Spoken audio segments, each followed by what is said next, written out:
You're listening to 17 Carat K-Pop. For more about this show, as well as my other podcast, How to Stan, visit 17caratkpop.weebly.com. There you'll find episode guides, as well as additional reading, more exclusive content, tons of great stuff. And never miss an update, an album review, interview, etc. by subscribing to the free newsletter, howtostan.substack.com. You could also become a paying subscriber on Substack, and that means you're supporting an independent creator and become part of a community, howtostan.substack.com. Enjoy the show! Hello everybody, welcome back. It's time to talk about the best 20 releases of January 2022, plus a ton of honorable mentions. So again, as I repeat every month, if your fave didn't make the top 20 and you're like, what the heck, Hope, what are you doing? First of all, there are only so many spots. I listen to literally hundreds of releases per month, so it is what it is. Not everyone stands out amid the sea of new releases in the worlds of C-pop, J-pop, and K-pop combined. 2, don't get too disappointed because they're probably in the honorable mentions portion of the show, so stay tuned for that. Also catch links to the music videos and songs I talk about today on the links that will be a part of the newsletter. For free subscribers too, if you're not subscribed already, you can do so at howtostan.substack.com. Without further ado, let's start the countdown Best New Music of January with number 20. Tokyo Girls Style, with their new 2-track EP, roughly translates to A City Without You Alone. In its Japanese name, I'm very sorry. I really try to pronounce these correctly. I believe it's Days Kimi Dake ga Iamachi. It's A City Without You, but it's a much more uplifting EP than it sounds. It's very brassy, got these really just brassy high-energy choruses, mixed with slower, softer, jazzy, piano-focused verses. The second song on this EP is a bit more lively and adds some echoes, some bird sounds, some just unexpected sound effect details.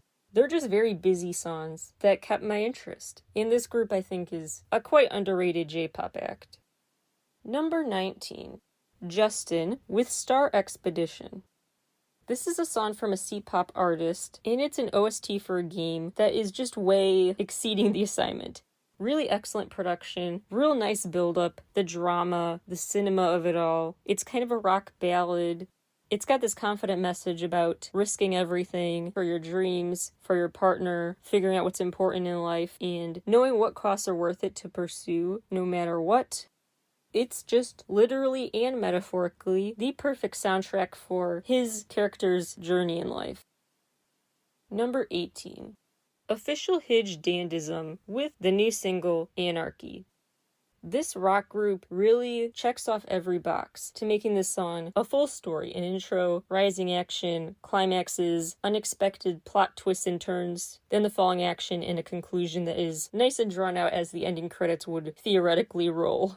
It starts out with this kind of intercom voice, old school guitars, this underlying bass the whole time is really cool. At times his voice kind of lingers while the instruments pull back in unexpected places. The instruments and voices kind of push and pull in an interesting way. And then it takes its time powering down at the end with drawn out guitar playing, the sound of mic feedback. It's really start to finish an event. Number 17. Bam Bam with B. Bam Bam's new mini-album goes back to the adorable aesthetics and pastel wonderland of the Ribbon video, with light pink and yellow outfits on the dancers as he stands in front of them, dancing in a peach-colored suit, pastel rooms in a giant house, pastel skies, lots to look at. And he's just having the time of his life, flying through the air, floating on a hammock in the sky. There are other quirky style elements in terms of the production of this video too. Interesting moments where the edges of the screen look kind of blurred, like the camera is kind of getting in and out of focus, the camera spins around a lot. In some moments you see clones of Bam Bam. Things are not what they seem, which is why I say Wonderland-esque. There's this kind of rap R&B-esque intro called Satellites that contrasts interestingly to the two songs that follow it. His voice really goes in a surprising direction on Let Me Love You. It's practically unrecognizable. And after a mid to low tempo lull in some songs, Ride or Die brings the energy back up. So an interesting ebb and flow in this release. Pink Sweats actually helped produce Slow Mo, the new single, and it shows, and that's a good thing. Number 16. We In with her new mini album, We. This visually is truly just mesmerizing. The track videos that accompany each song, the music video for the main single Make Me Happy, wallpaper inspo galore, pastel dress inspo galore, floral arrangement inspo galore, butterflies, pink skies, all white rooms with the exception of the pink sky, really cool uses of color. Paraglide is cool too. She has this red lipstick that matches the parachute, and everything else is just flowers and greenery in her white outfit. Really just quite a rainbow, fittingly considering her last release was called Watercolor. And I think if you're not into her slower songs with just her angelic voice, if that's not enough for you, if her vibe's not for you, not only should you still check out the visuals, but her interlude, Deserve, astounding vocals for any taste. Fun fact, Make Me Happy was written by Ravi, her label boss. That's nice to know that through her work under this new company, she's getting support so much from the CEO. So much investment in her career. Number 15. The new girl group Kepler with First Impact. After several delays in debut date due to COVID and stuff, Kepler has finally debuted. This is the group that was formed on Girls Planet 999, which took 3 from China, 3 from Japan, and 3 contestants from Korea to form this 9-member group. Their first EP, First Impact, really does leave a big impact. It has a mix of new and old songs, 3 brand new and 3 that are from Girls Planet 999 days. And taken together, they blend some house influences with more bubblegum pop and EDM. Nice sonic variety here. Mask is really notable, MVSK, not just for that spelling, but it follows an unconventional format, has this weird start and stop pattern, but I kind of dig it. And the video is memorable, combining this supernatural powers concept where the girls pop in and out of places and then zap from room to room. In the intergalactic starry sky scenes that serve as transitions. So lots to take in sonically and visually from this debut. One more notable thing about it, Yesa said she'd love to do the Wadada challenge, the TikTok dance challenge, with Seungkwan from 17. Yes, yes, yes. Let's make this happen. Number 14. Girls Squared with the new and old album, combining singles old and new, We Are Girls Squared.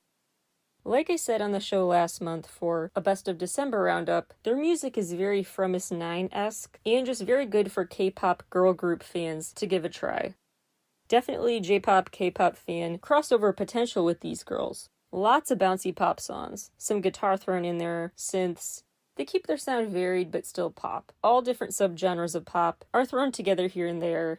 Party Time is especially, this song I think would make waves among K-pop fans if only they'd heard it. Like if there were J-pop songs on K-pop music shows, I honestly think Party Time could get a win. The album as a whole alternates between 2 main vibes. One is songs that give off this triumphant, satisfied feel of the end of a movie with a happy ending. The other are songs just about throwing a party and celebrating that moment. They do a nice back and forth, alternate between those vibes, but overall on the whole, just a great energy boost of an album. Number 13. Pentagon with Invite You. If you don't care for the rad title track, feeling like, first of all, what the heck? Second of all, way to just disregard their process. They actually chose it through a blind test of over 500 title track options. And third, at least go watch the video. Like the song or not, that video is a pretty video set in an art museum, so there's lots to look at. Vite means fast in Korean, which is part of the reason for the grammar. The album title is in :Vite, and they separate the Vite for that reason, the double meaning. And the album as a whole is an invite into Pentagon's universe, exploring love and relationships from different angles. So it has that overarching theme, but each song is distinct from the others too. Nice mix of consistency and variety.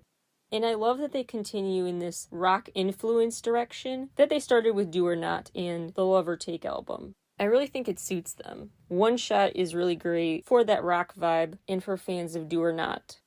Fans of Block B, especially the subunit, will love the song The Game. I think the perfect song for summarizing their teamwork, their synergy, is Call My Name, where they each kind of give each other moments. They each kind of respond to each other and play off of each other, add backup vocals or ad-libs. They complement each other's moments in the spotlight throughout the song. Lastly, the song Bad proves further why Pentagon has a lot of tricks up their sleeve. Bad is a guitar-based song, and it's kind of slow. Not what you'd expect from a song called Bad. It's one of the more low-tempo songs on the album. They definitely keep things unpredictable. Number 12. Woo Ah with the new single Catch the Stars. Full disclosure, my interview with them is on the site now, but I genuinely do like this song. It's adorable, TikTok-ready dance, the cute preppy looks, the plaid skirts, the varsity jackets, and it's truly just an adorable video. They pack in 3 main settings to the video. One where they're just playing, goofing off, running around, and dancing in this field outside the school. So that high teen concept, they master. Then they have scenes where they are on this trip to outer space for no apparent reason, other than to have a good time. And then there are scenes where one of them is in this room stacked with VHS tapes and gets quite tangled up in them, messes them up. One of the VHS tapes actually, she does play, and you see on the TV screen a spoof of E.T. where in the girl's bike basket traveling through the sky, riding her bike in front of the moon. The bike basket has a cat in it, not an alien. It's just a very cute, funny, wholesome video. Number 11. The new girl group High-Key, H1-Key, with their debut, Athletic Girl. This song, first of all, is just such a bop. Pop music enthusiasts, rejoice, it is wonderful. Just a classic, perfect pop song in every way. But this group also really caught my attention because the video is really cool. They just look like the ultimate cool girls. Like the popular girls at school everyone wants to be around. This cool rhinestone makeup look with their athletic looks, posing, showing off their flexibility as the song would suggest they would. Even just the silhouettes they pose in at the start and end of the video. For some reason, everything about them I find super cool. It's refreshing because not just visually it's something new, but concept-wise it's a nice empowering spin on a workout song. Obviously, I love Work, B-Word by Britney Spears and those types of songs, but also the songs that are not even like a pep talk you have to give yourself, but the totally unnecessary pep talk. Like this song is refreshing because it's just saying I don't need a pep talk. I don't need to get my head in the game. My head's been in the game. I don't need to get in shape. I look awesome. I don't need a coach. I don't need someone to help guide me through this workout. I already know what I'm doing. The lyrics are just a nice, empowering, unexpected, confidence-boosting message for a song called Athletic Girl that could easily be about just shaming yourself with lyrics like, I'm creating it and it's not in vain. I can do it by myself. Don't be concerned about me. I don't care about other people staring. I'm not interested in being rated. Really great message. Number 10. Mei Mei featuring Miyavi, Strangers. I really think she's one to watch. She's got a very interesting presence. The fashion on its own is already eye-catching, and then you add the cinematic aspects of the video like the backgrounds, the staircase. She dramatically stares up at all the puffs of smoke like an explosion went off, flames. It's very dramatic. Then of course you have Miyavi with his iconic guitar shredding bridge of sorts. It's a really good rock song that has a slow build, but once it gets to the climax, it stays there for a long time. Really, really, really cool outfit too. The dress is very much like this warrior princess ensemble that looks like it's straight out of a TV show or movie.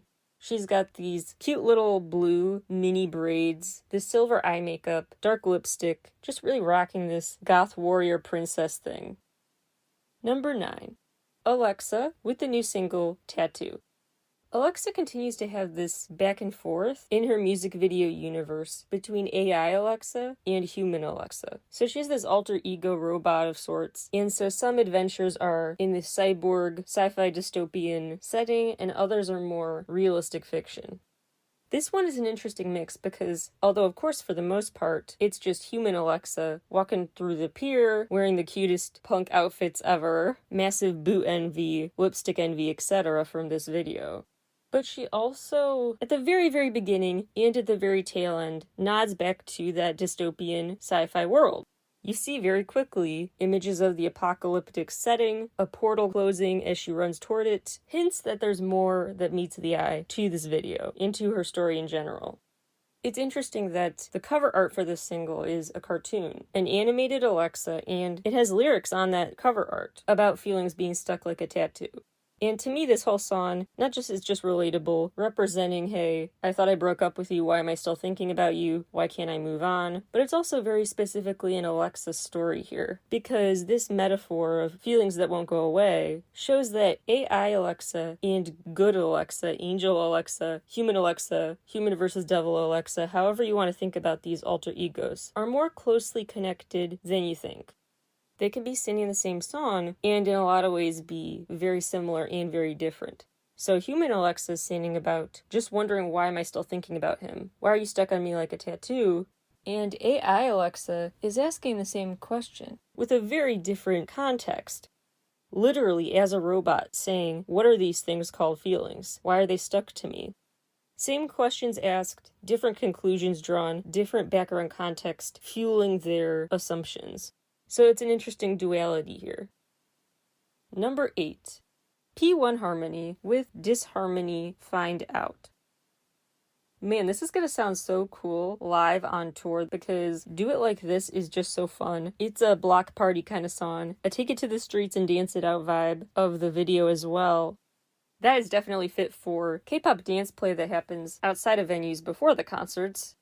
The whole album is really great for bopping along to, but it also, within the lighter instrumentals and upbeat vibe, has this deeper context. Before the Dawn is about not being afraid, or at least doing stuff despite your fear. Bop is about kind of not taking life too seriously. Follow Me is a song about living in the moment. And my favorite message out of all these, in the bonus track Plus World, which goes along with their Welcome to the World series of teaser clips. That message is reinterpreting your quirks, your flaws, as your superpowers.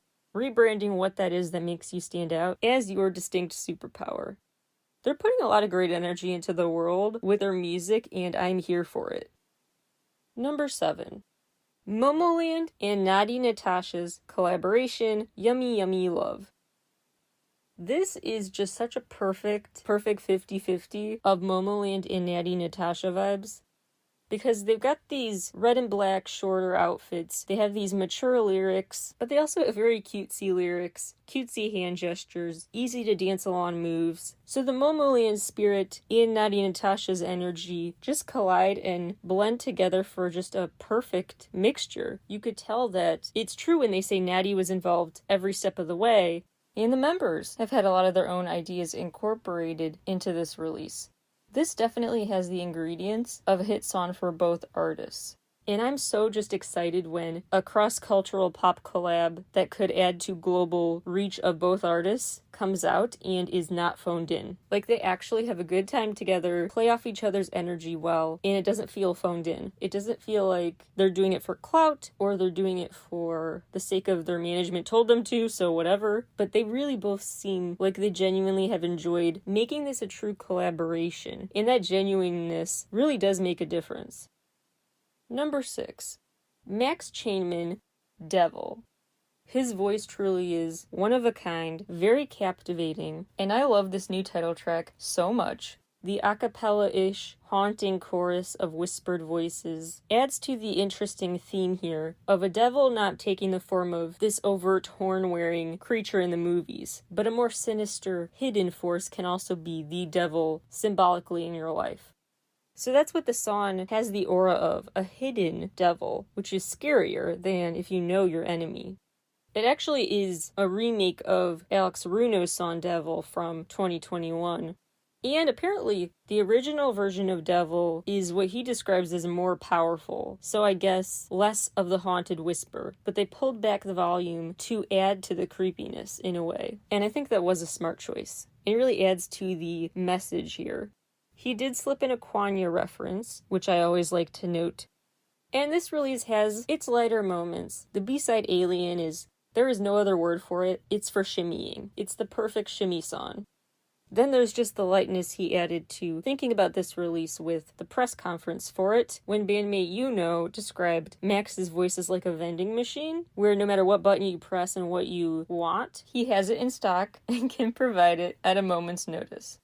And then Max likened his own voice to, like, a QR code, irreplaceable and distinct. He also said he would love for his music someday to be the soundtrack for a soccer video game, which was kind of a refreshing, unexpected answer. So there are some moments like that where he has made comments that are lighter, but the heavy subject matter is definitely embedded in these songs too. Then again, he's quite playful in Maniac, a video where, if you watch it, it is, without the sound, without context, it's just a goofy caper, a big theatrical number. And the instrumental lends itself to that assumption too. But if you look at the lyrics, it's basically his way of saying, leave me alone, why are you following me, please go away, stop it. It's basically like if Stand by Eminem was a Broadway number. Number 5. Yena with Smiley. She's a former IZ*ONE member who is such a delight as a soloist too. This music video for Smiley is truly one of the cutest videos I've seen in a long time. And I watch a lot of cute K-pop videos every month. This one is exceptional. Very niche comment I'm about to make, but those of you who grew up loving the show Lazy Town, don't you get Sportacus vibes from this? The way she jumps down to save the day at a moment's notice. Definitely something in the air that gave me Sportacus vibes, watching her as this smiley superhero in the video, bringing smiles to sad people around the world. So yeah, lightning strikes, she zaps down and gets a boy a balloon he wanted, cheers up people in a diner, tries to go where smiles are needed. It's a super cute video, could totally picture being the premise of like an animated kids show or something someday. Let's really lean into the superhero role for her. I hope she goes back to this. She even ends up basically passing out in a snowstorm, but then a little boy basically saves the day, just like she helped a little boy get a balloon back earlier. Good karma there. Won't give too much else away, but it's so cute. The whole album is just so cute too, and 4 out of 5 of the songs are just very Yena inherently because she wrote them. She wrote before anyone else while crying, reading fan mail, getting sentimental at 3 a.m. That's the kind of person she is. Stories like that behind the songs just show how much she put into this album and how much she is just so likable. Then there's BB's role in this, as like an evil character. So in the Smiley video, she zaps down, and basically this is when Yena's character gets stuck in a snowstorm elsewhere. BB then controls the diner, controls the mood, brings it down. Eyes glow yellow. She's a supernatural force again, like she is in her own music videos. And she just brings a unique bad girl vibe to this. That's an interesting polar opposite to Yena's character.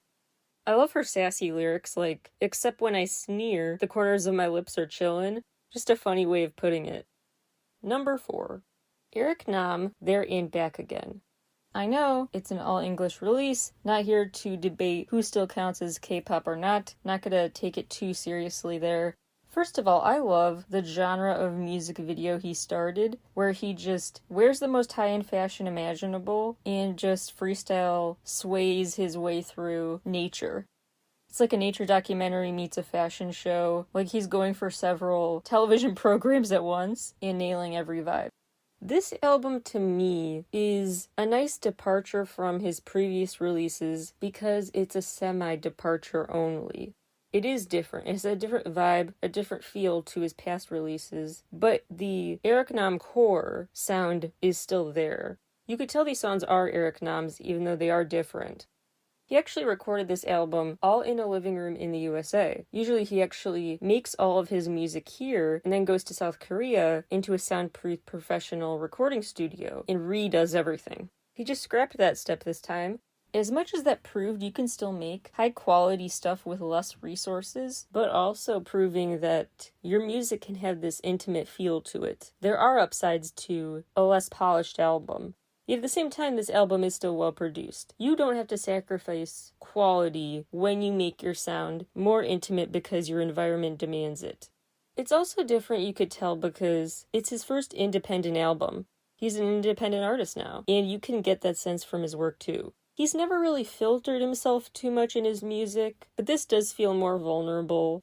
he continues this dance cry music, dancing while still deep in feels. And I think certain artists do really well what he does, which is distill super complex, deep, layered emotions that you are wrapped up in and confused about as you process a relationship, especially in hindsight. And certain artists do a great job of distilling all those complex, mushy, smashed together feelings into really clean, simplified, easy to understand metaphors like the song Wildfire.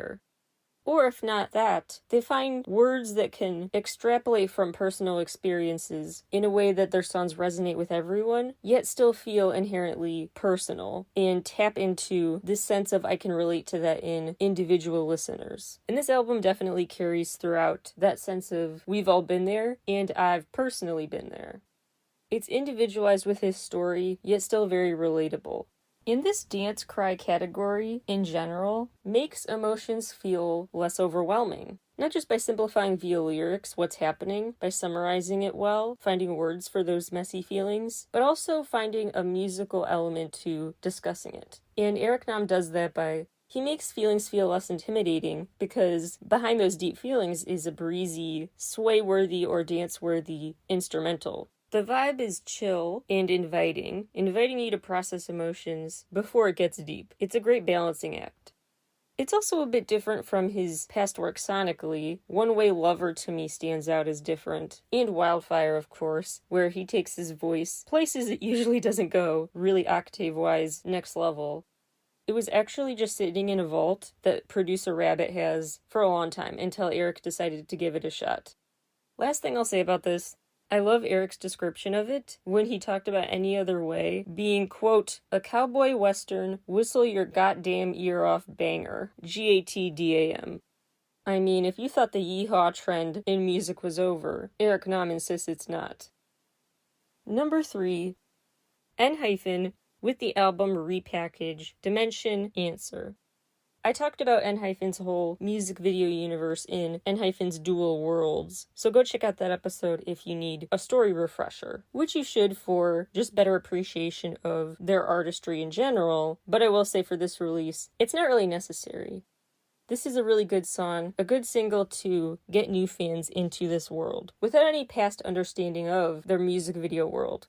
This new song, Blessed Cursed, is 70s rock mixed with other influences. They have these concave lens shots, 90s-esque outfits, nostalgia on several levels, sonically and visually.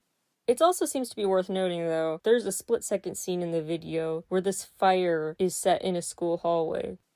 In future episodes, when we add context and update my N- theories and timeline, we're gonna have to revisit that detail. It's also great that they ended the video with a teaser for Dark Moon. The song really taps into the spirit of the album as a whole, which is themed about questioning authority. Very BTS No era stuff here. Talking about, I was dancing in the marionette square, don't want to stay because now I realize the truth. Stop, don't tell me what to do. I don't know answers, I just go my own way. Wake up, open your eyes now. This fake blessing. Talking about seeing the riches of the world as not as valuable as they once thought, not as important to them as they once thought. They're figuring out what's important to them in life, counter to what messaging implies should matter to them. Figuring out their individual identities, navigating that in a very catchy way. The repackage also includes a new outro and Polaroid Love, a super adorable song they premiered during a November fan meeting. Number 2, Taeyeon from Girls' Generation with her solo pre-album release single, Can't Control Myself. Honestly, I really didn't see the song or video as super exceptional at first. Punk Taeyeon, I like it, not necessarily my favorite Taeyeon vibe, but she can pull it off. But the release didn't really stand out to me. Until I rewatched the video, and again and again. After several watches, you realize how interesting and thought-provoking and open to interpretation that music video is. First of all, it does keep up a lot of the themes represented throughout the SMCU, the SM Entertainment Universe, that I broke down in the episode Espa and Kwanya 101 and some other past episodes, where you never know, the characters don't know either, when it's a play, when it's an act, when they're putting on a show, when it's a dream within a dream, when it's just a TV show, or a movie within a show, or a dream within a dream, or a dream within a movie, or vice versa, etc. Levels of consciousness here very mixed up. Same here, where Taeyeon is in a play, but then she transitions directly on and off stage throughout the video into just the quote-unquote real world. So it's hard to know when she's literally putting on the act in the play, and which scenes are separate. They're blurring together, which seems extra notable later on in the video, when before Taeyeon would go back on stage in a black wig. So blonde-haired Taeyeon would be separate from black-haired Taeyeon. Towards the end, she seems to reach a breaking point, and blonde Taeyeon comes back on stage. Still blonde, still disheveled looking, not dressed in character. And she starts to scream and to literally push away this love, who has just not been there for her. But the audience keeps just cheering and clapping and egging it on because they assume it's part of the act. Even though she's given every indication it's not, the audience is treating this disruption to the performance as just part of the performance. And given the fact this breakdown happens right after a swarm of paparazzi came towards blonde Taeyeon in the scene right before she goes back on stage, it adds another dimension to unpack with what this story is saying, and how Taeyeon is navigating who she really is and how to find that out. So it's a story about herself as much as it is about her relationship in its uncertain future and toxicity. Couple more things about this release. I also want to note it's super cool that a music video teaser was playing in January as like a 30-second ad in 87 theaters across South Korea. So it's like a movie trailer, which I thought was super cool. And the lyrics are notable here because they tie in some SMCU parallels again. I've noticed lately with Devil by Max Chainman, and in this song, more of a trend I've seen in SM Entertainment artists' title tracks lately, where they reference their inner child, sing about feeling out of their element, overwhelmed, mature physically, but still not mentally, nurturing or trying to nurture their inner child. That repetition in theme among these artists seems noteworthy. Lastly, I love the lyric about how bad days in a relationship keep spinning and going around and round like a loose ring.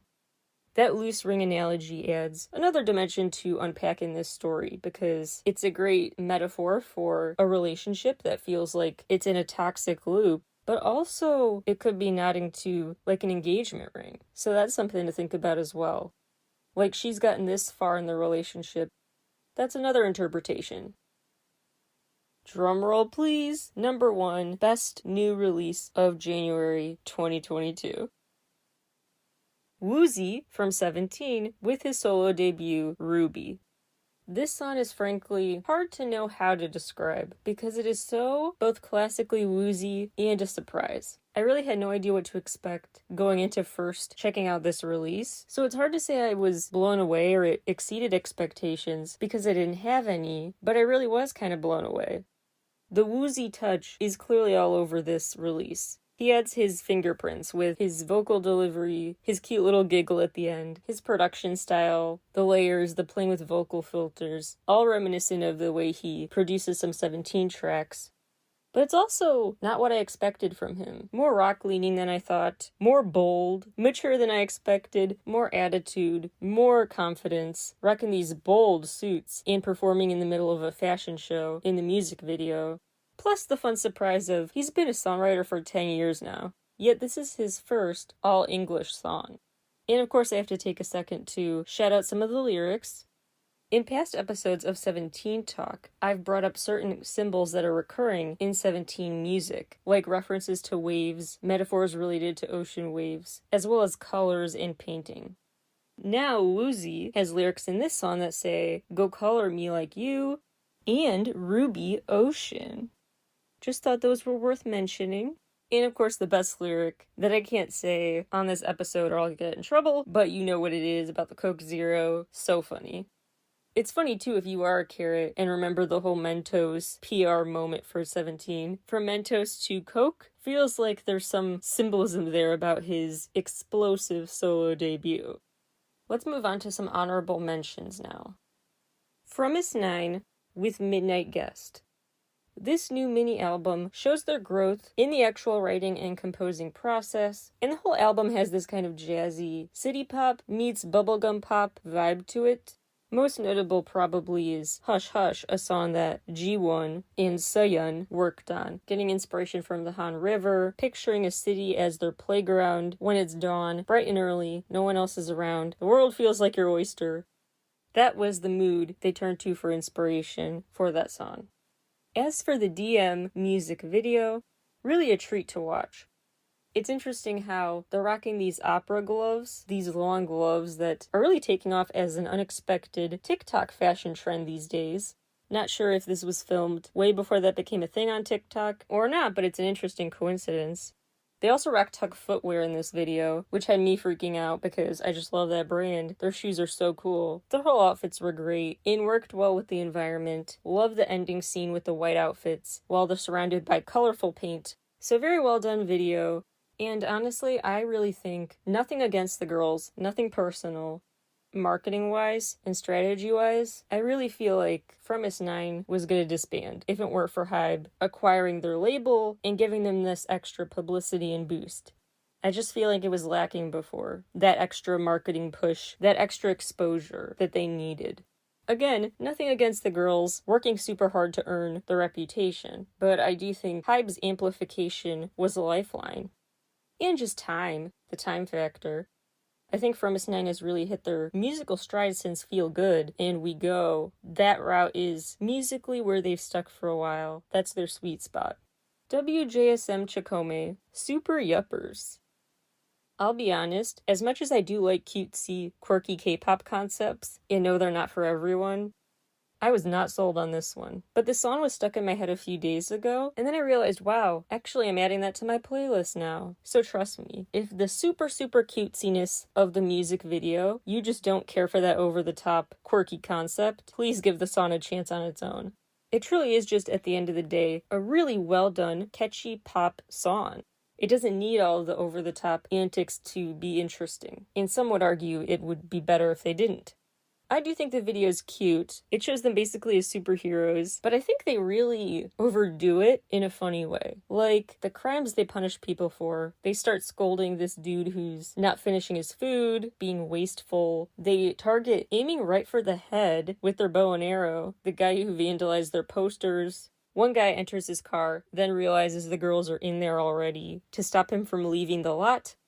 They just have very disproportionate reactions to the people behaving badly in this city. I don't think their superhero help is as needed as they are acting like it is. One detail about this that I didn't care for, though, was the pretty overt product placement. I mean, randomly amid these hijinks, they take a moment to enjoy a bag of Lay's and visit a giant wall lined with shelves of Pepsi. I mean, could have been a smoother way to incorporate that into the plot here. The Rampage from Exile Tribe, the best subunit if you ask me, with the album Ray of Light. Mixes old and new songs of theirs, and a great variety, a great sampling of what they have to offer. Ray of Light is definitely the kind of song that goes on your playlist next to Maverick by The Boys. And next to Card's Bomb Bomb on your playlist needs to be Heatwave. Then there's Stampede, which is still one of their best singles if you ask me. Very original. They have the synth-heavy Moonin' back, the fast thrill of a song in Top of the Top. The instrumental in Performer's DNA goes beyond off. And then there's All About Tonight, which is almost breaking the fourth wall. Not the best phrase to describe it, but for lack of a better one. With lyrics about, I'm a little R&B and you're a little rock and roll. It's kind of a self-aware, cheeky lyric because this group is a little bit of both, and then some. And now they're comparing their relationship to that mixture. A few more real quick recommendations. Daichi Mura has a new single called Les Penseurs. Really dance ready, dance routine ready. All choreographers should check it out. Omega X expand their repertoire on the album Love Me Like, which they helped compose and write. The funky flute on Action and the slow drama of Liar are standouts to me. Drippin' also expand their repertoire on the album Villain. Shy is a little Stray Kids song-esque. Sentimental Stray Kids. There are two types of Stray Kids songs. That one's definitely in the sentimental Stray Kids song category. Remember needs a Steve Aoki remix. Very ready for something like that. Needs the video treatment. Needs to be a fan favorite. Blitzers really continue in this cool bass-driven grunge direction with Bobbin, although they do have the chill Forever in My Heart too, so they get sentimental, but they do have their edgier moments. And I love the different colored eyes on their promo pictures. I think they're working slowly towards this development of a music video universe, this world building. I have one major issue with AB6IX's new release. That their new single is 123. It just feels like something is a little off. 123 AB6. Anyway, I do love AB6 though, and this new music video is quite charming. The first part is black and white and called Planning a Serenade. The second part is in color and called Getting Ready for the Stage. And then the third part is called Serenade Stage that starts out black and white but transitions into color. It's a really cute mini movie of sorts, and it also switches off not just black and white versus in color, but keeps things interesting by switching between individual and group shots. Individual as in TV theme song-ish, where they each appear in a different split of the screen. As for the rest of the album, Lee Dae-hui biased people in for a treat with In Your Eyes especially, that rock ballad. They also have slower, jazzy vibes, so quite a nice mix. Keek50, K-I-K-50, is a super underrated female soloist. Her new album is called How to Love, and it has these two really pretty videos that fit her just beautiful, powerful voice. Fall Asleep is my favorite. It's a black and white video. She's got this retro updo and wardrobe, very old school sound and video aesthetic. But she also, of course, looks and sounds great on the other single and the rest of the tracks too. Just really, really underrated. Kim Yohan struck out on his own with Illusion. Dessert is a groovy disco track that goes with an elaborate visual feast of a video. Star is his fan song on there. And then Selfish is a cool song because it's refreshing. It's a reminder that being selfish sometimes is actually a good thing. You know, practice self-care, look out for yourself, which he ironically actually wrote in between drama filmings because he's been so busy lately. So he squeezed in time to write about the need to not rush around too much and take time for yourself and your interests. Another solo worth mentioning, G-Friend's Yuju on her own with Rec, R-E-C. Play is an interesting, unexpected sound from her, with this more mature image, with a lot of symbolism you could read into, with the alternating red and blue settings, with the choreography. There are layers to her storytelling. And this whole premise of her debut album is red lights. The red lights that flash when you hit play on a recording, and the red lights that might flash when you have that feeling in you of crushing on someone, and you spot them for the first time. You could also interpret it to mean red lights like red flags. Lots of room to decide what that overarching album theme means to you. Best vocal delivery is definitely on The Killa, and Cold Winter is definitely the most G-Friend of the songs, if you really miss that. Uptension released a new mini album, Novella, which has quite the range on it, fitting given the title. It's all about telling a story in its different chapters. And each chapter does sound different. Sad Ending has kind of an R&B twist. Pandora is a nice fast-paced song about crushing. A much softer, calm sound in Fall. It's got quite a variety. And the music video, like with Pentagon's new video, is worth watching even if you're not into the song. Put it on mute if you want to, but they're in a pretty art museum, worth looking at anyway. Lastly, I have to mention Got the Beat, the new female supergroup from SM Entertainment, in their debut Step Back. I make this just an honorable mention for two reasons. One is that this release is not my cup of tea. Objectively a good release, subjectively I'm not into this. And two is I feel like I will have much more to say and write about and review from them later down the road. Right now it feels like it was frankly a weird rushed rollout to debut this group. Without a music video ready or anything, no super prolonged period of teaser videos, just images. Not tons of anticipation was built for this anticlimactic debut. So I just hope that changes in the future and I'll have more to say about them then. But yeah, sorry, this song is not it for me. I find it annoying. I also just prefer some of those artists' different looks. Wendy and Taeyeon especially. I think they master the sweet, angelic outfits and looks more than the darker, edgy punk stuff. They still rock it, but it's not my favorite. I'm just underwhelmed. Really hoping they get more music, and who knows, with songs like Zimzalabim by Red Velvet and Obsession by EXO, they sound so annoying at first, but SM Entertainment has some way to get that earworm stuck in your head after a while, so it might grow on me. As for my favorite English language releases of the month, I have been loving this moment in cyberpunk hyperpop spaces. Charlie XCX finally dropped Beg For You, her collab with Rina Sawayama. Then there's one of my favorite artists of all time, Grimes, with Shinigami Eyes. Blackpink's Jennie is featured in that video. Very cinematic, very sci-fi, cyber warfare type of thing going on. Very Grimes, very weird. I love her weirdness. She really has interesting artistic vision that sticks in your head. The beat to this song is just intoxicating. I have had it on loop since it came out. Also in that synth-heavy realm, The Weeknd is really killing it. Dawn FM is another unique artistic vision brought to life. I really love how he's hit his stride since Starboy, really, with cohesive projects, where each song is part of a bigger concept. And in these concept albums, each track flows so well from song to song that you kind of forget which song you're on. The transitions are just that smooth. So it's like one big audiobook or something. I've been really into synthy, digitized, electronic styles lately. Anita has some pop perfection out. Not in this cyberpunk category of pop, but I just want to throw out there a shout out to her for that because her new song Boys Don't Cry is just another piece of pop perfection. Definitely good for Dua Lipa fans who feel the music drought. Alright, that's it for me for today. Thank you guys so much for listening as always. Again, subscribe for the playlist links at howtostand.substack.com, and I will talk to you all again super soon with news of the week, artist-specific discography deep dives I haven't done yet, some Seven Fates episode recaps, and lots more surprises. Thank you guys so much. Bye, everyone.